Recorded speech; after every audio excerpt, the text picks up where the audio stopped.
Life has this funny way of taking what you love and what loves you and uprooting it.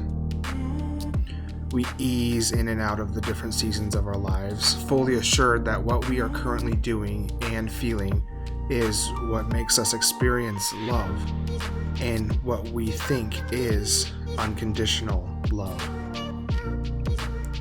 But the thing with love is that it cannot exist without respect.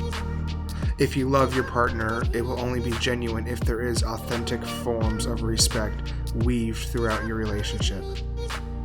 If you love your hobby, you must demonstrate various types of respect in order for it to grow and develop and become something that is meaningful in your life. For me, I went through a season of my life where everything that I thought was constant began to shift and in some cases detach from my journey. I spent months trying to evaluate what happened to that love that I thought would always be there for me and for me to love in return. I was always taught that love is constant, that love never leaves us. But anyone who has lost something so immensely important to them begins to question if love is something that we are even worthy of receiving.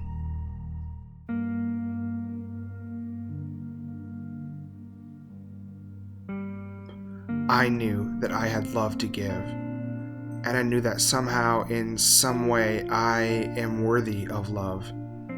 However, for a long period of time, I did not believe myself when I would look in the mirror and see a man who I no longer recognized staring back at me. A man that I felt had hurt too many people. A man that deserved to feel alone, unwanted, and unloved. The spiraling thoughts of unworthiness became the only constant thing in my life. By allowing these undeserving thoughts to dwell in my mind, they began to take shape in very unreal aspects of my life. I distanced myself. I isolated. When I messed up, I would degrade myself for being so careless and thoughtless. The unworthiness soon became the only thing I could count on to be there with me. It was the cancer that consumed my soul. But remember, love is constant.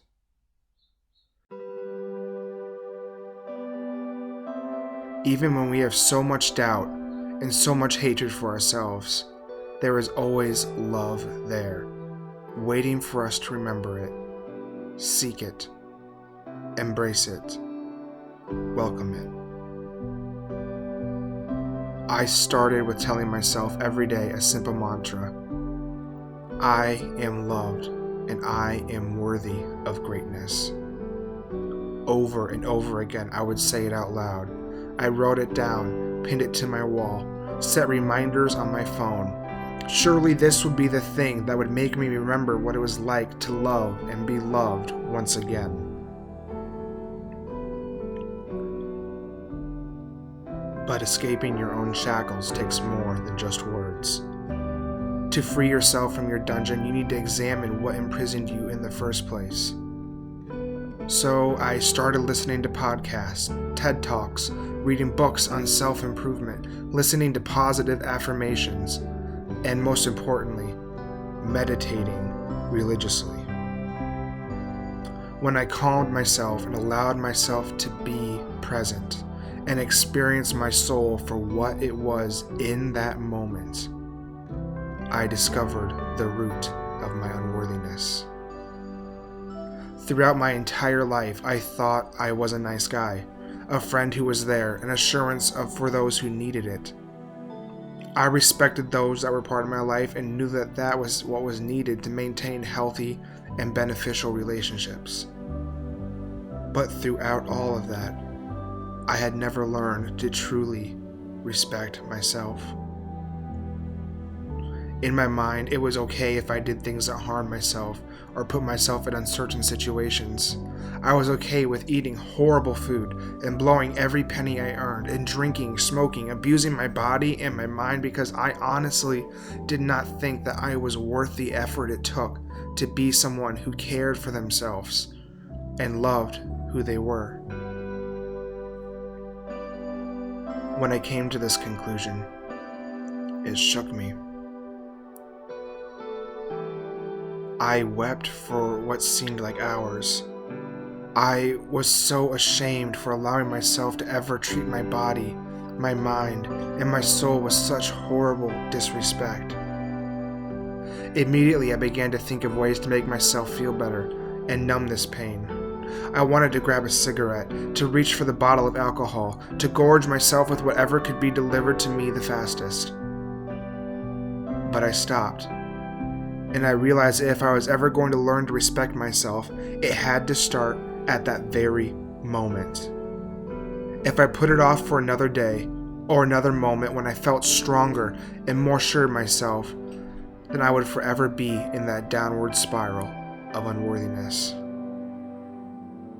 I still told myself my mantra of I am loved and I am worthy of greatness, but I followed it with something new.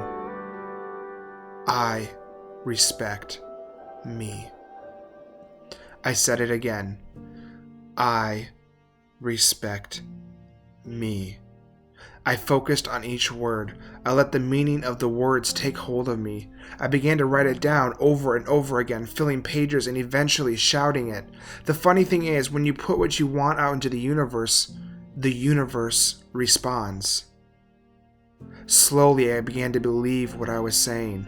When the unworthy thoughts would creep in, I would silence them and replace them with I respect me. When I wanted to do something that would harm me, I would stop and say, I respect me. I respect me. And because I began to respect the creative, intelligent, caring man that I know I am, love began to trickle back into my life. Friendships formed, hobbies were reignited, my passions took new life, until one day I was able to look into the mirror and tell myself that I am loved. I respect me. I respect me. I respect me. And because of this, I am loved.